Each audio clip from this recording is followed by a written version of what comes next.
Kita akan mulai pelajaran yang ke-8. Kegiatan ini saya akan menunjukkan yang pertama adalah tentang pengukuran. Tapi sebelumnya saya ingin kalian dari ini, harapan saya kalian dulu tidak ada yang sakit. Ada yang sakit, ada kepala, sakit pusing, sakit perut, ada kelaparan. Ada ya, semuanya sehat semua. Pelajaran saya. Oke ya. Oke, sebelumnya saya akan memulai dengan video tutorial yang pertama tentang bagaimana cara kita mengukur. Yang pertama adalah perhatikan. Jadi di video ini kalian akan melihat proses kerja pemesinan yang pertama dari mengukur dengan menggunakan mikrometer. Ya, ada jaga sorong.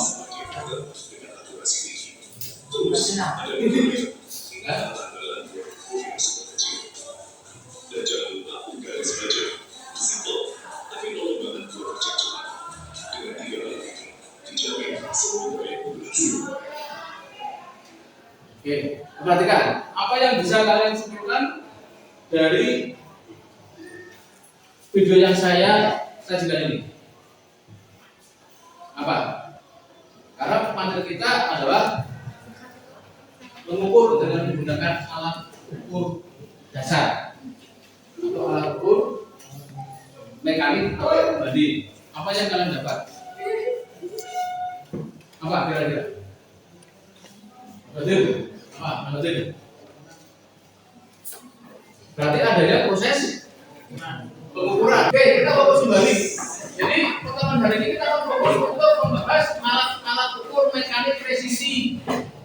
Apa itu mekanik presisi? Ayo, tahu nggak? Presisi itu apa? Nah, tinggal dibaca saja gitu aja. Jadi presisi itu mempunyai tingkat keakurasian yang tinggi.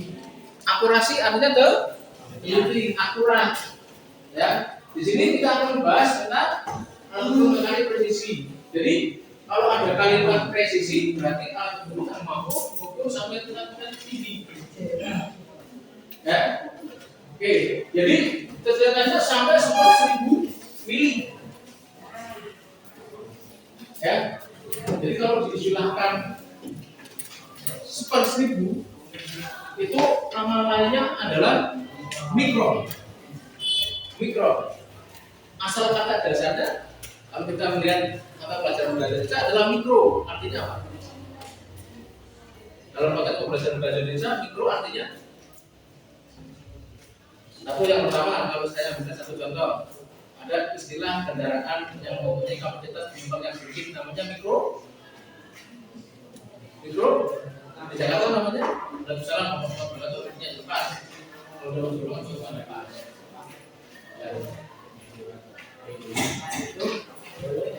Mikronet karena kecil, punya kapasitas yang sedikit. Kemudian kalau dalam kesehatan ini, kalau kita membahas macam-macam jurus-jurus penyebab penyakit, kalau yang paling terkecil namanya apa? Penyebab satu virus penyakit harus pengurai, bakteri pengurai yang sangat kecil. Kalau dalam ilmu itu kan ada apa nih pelajaran apa nih? Ada di sini apa? Hewan, mikroorganisme, disebut dengan mikroba. Jadi bakteri yang sangat kecil. Ya, jadi kalau kandungan kecil, maka kalau kita sinkronkan dengan mikrometer, maka alat ukur ini bisa mempunyai struktur yang sangat tinggi, kecil karena 1000 dibagi ya, satu itu dibagi 1000. 1000, maka kalau kita tulis adalah 0,001. Paham ya? Apa alat ukurnya? Nah, pastikan. Nah, antaranya adalah vertil kaliper atau jaga. Pernah melihat yang sorong itu sebelumnya? Pernah mencoba melaksanakan atau menggunakan alat ukur ini? Kapan? Mana? Sekolah. Ini Di ruang bengkel. Pada saat praktikum apa? Menggunakan perkakas tangan. Ya, oke, kita bahas satu persatu tentang alat ukur jarak soronis. Jarak sorong atau dengan istilah yang lain banyak istilah. Ada orang menyebutnya mistar geser, mistar sorong, stigma, jarak geser. Istilah asing untuk bahasa Inggris ada dengan Vernier caliper. Vernier caliper. Alatnya sudah familiar karena sudah menggunakan. Kita bahas, kita tegaskan lagi bahwa bagian-bagian alat ukur ini punya fungsi sendiri-sendiri. Yang pertama kita bahas tentang bagian rang atas. Nah, ini bagian atas. Kemudian ada rahang sorong atau rahang geser. Jadi kalau rahang atas tetap ini tidak bisa digerakkan, ya, tidak bisa digerakkan karena itu sebagai landasan untuk proses pengukuran. Paham? Sebagai landasan. Jadi kalau benda kerjanya di sini, ini nggak bisa bergerak. Yang bisa bergerak adalah rahang sorong atas atau rahang geser atas. Kemudian ada tombol kunci atau ratchet, ya, ratchet kalau bahasa bahasa Inggris itu hampir seperti skru pengikat dan skru pengikat.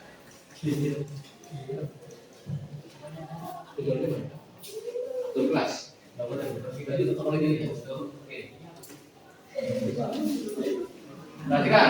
Jadi kalau tombol kunci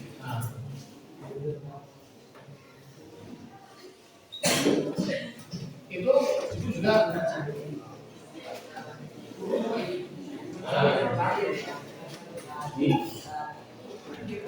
nah ini. Kemudian di sini ada skala utama.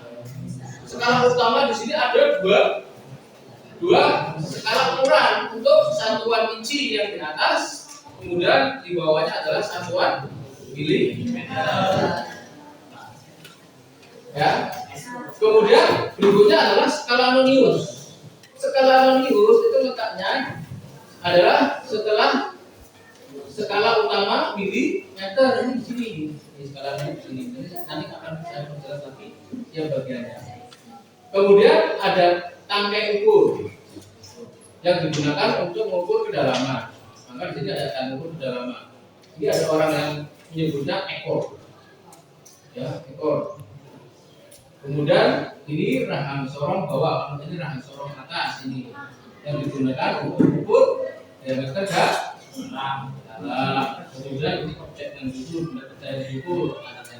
Nah ini daya diukur ya, yang diukur ini rahang tetap bawah. Oke, sampai di sini. Adakah kalian yang masih bingung tentang alat ukur ini? Kalau fungsi kemarin, kalau sudah mencoba digagal, kita tahu apa fungsi utama dari alat tersebut. Mengukur diameter apa saja? Diameter luar, diameter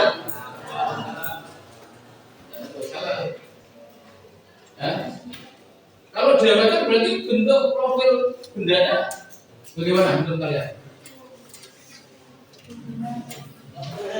Nah, contohkan sudut ini. Ini bentuk profilnya lingkaran. Lingkaran itu apa yang disebut dengan lingkaran? Lingkaran itu kenapa setelah dipotong? Ya kan? Kalau bentuknya seperti ini, bentuknya apa nih? Silet? Kalau bentuknya seperti ini, kepala kalian itu bentuknya apa nih? Bakso itu bulat, bukan lingkaran, apalagi silindris. Ya, itu bedanya. Walaupun bentuknya sama-sama, itu kan profil. Kalau setelah terpotong bentuk penambahnya bisa bentuk lingkaran. Kalau utuh bentuknya seperti bola, bulat. Ya kan? Kalau 3 dimensi di kotak seperti ini bentuknya silindris. Nah, ini bentuknya seperti poros. Maka jangan salah. Paham? Betul ya? Nah, ini kita bahas tentang fungsi dari kalimat ini. Untuk bagaimana kelihatan oke, sambil menyimak buku kalian. Oke, lanjut. Ini apa yang dibuat? Apa ini? Apa ini? Apa ini?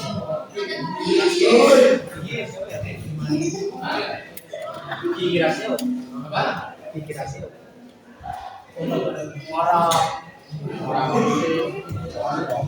Disuruh ngomong. Udah? Lagi apa sih bisa? Lagi? Belum. Baca apa aja? Baca apa aja itu? Dia baca?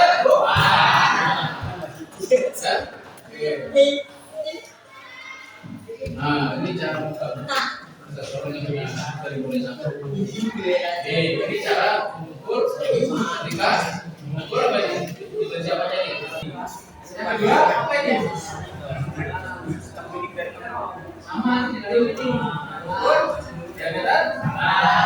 Ketiga mengukur.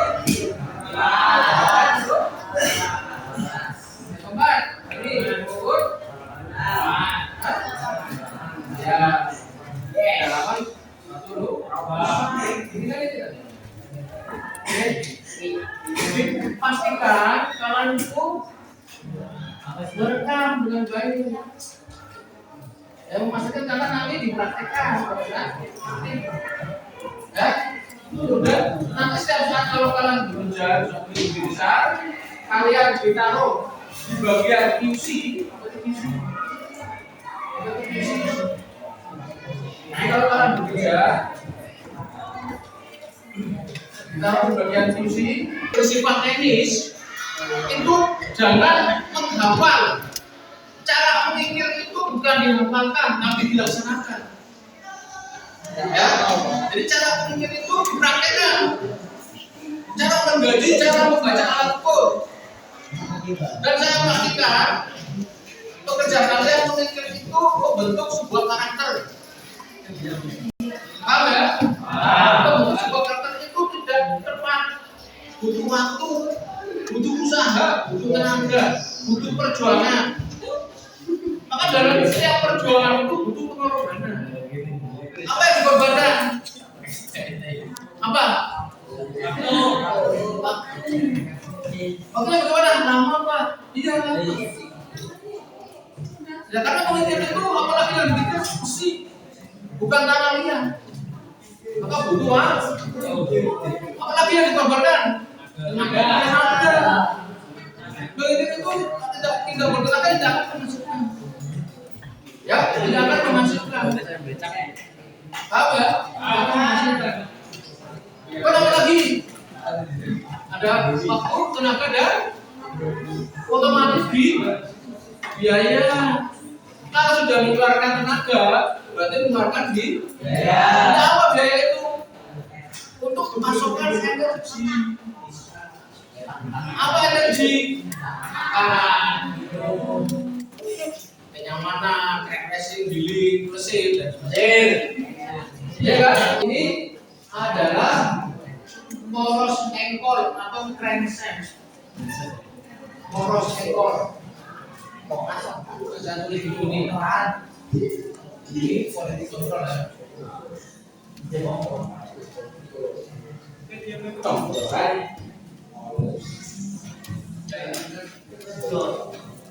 Bukan lain ini asli. Ya, jadi ini pistol ini digunakan untuk mengukur dimensi dari sebuah pistol shader untuk orang. Kemudian bisa digunakan juga untuk mengukur dimensi dari sebuah poros engkol atau crankshaft. Ya, crankshaft, poros engkol. Ada yang tahu fungsi poros engkol itu?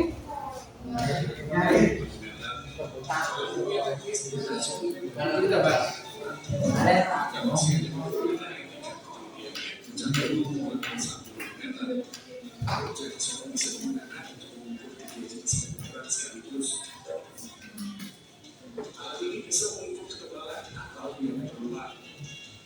Jaga Song juga bisa mengukur kemunculan atau biarkan berjalan.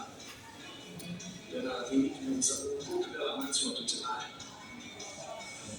Jadi, hanya dengan satu alat ini kita bisa mengukur lebih banyak benda kerja. Untuk bagaimana cara penggunaannya sebenarnya cukup mudah.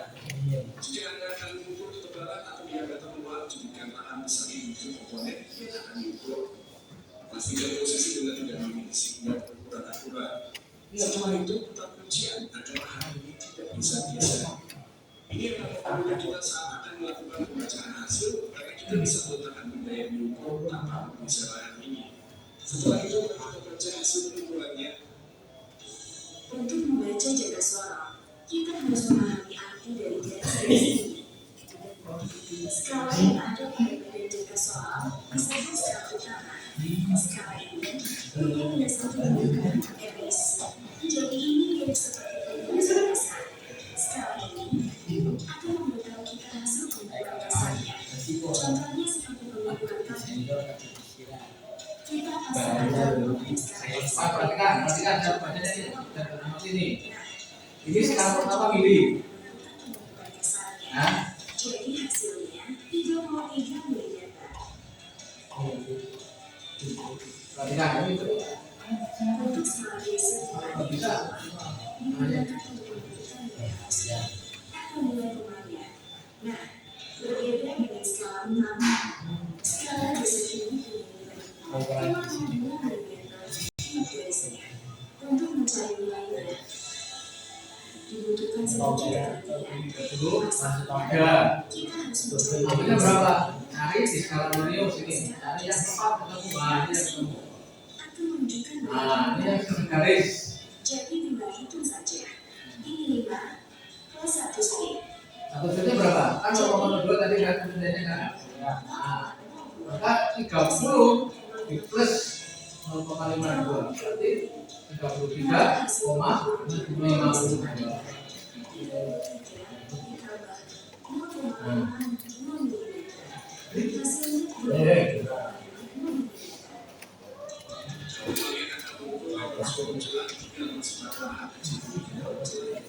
Nah, itu salah. Dalam.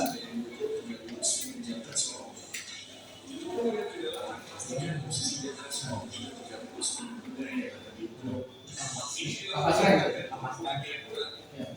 Dari kemudian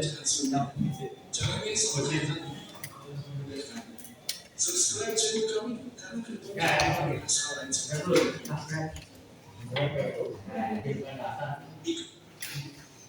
Ya, perhatikan. Oke, untuk pertemuan hari ini untuk misal sorong kita sampai di sini. Kita akan bahas berikutnya adalah untuk mikrometer 2 atau unit mikrometer. Terima kasih atas kehadirannya. Saya Hari. Wassalamualaikum warahmatullahi wabarakatuh. Bye.